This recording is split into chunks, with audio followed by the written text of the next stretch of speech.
Hey everyone, this is Comfrey, and it is another accumulator plant.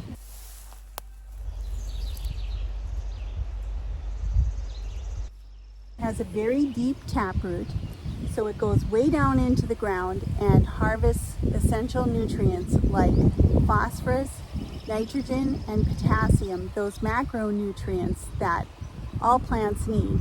But also it harvests micronutrients like calcium and magnesium. So by partnering with a plant like Comfrey, you can harvest these leaves. This is where it's storing those nutrients. You can harvest these leaves and add them to your compost pile. By doing this, Comfrey is helping to supply your garden with essential plant nutrients for healthy growth.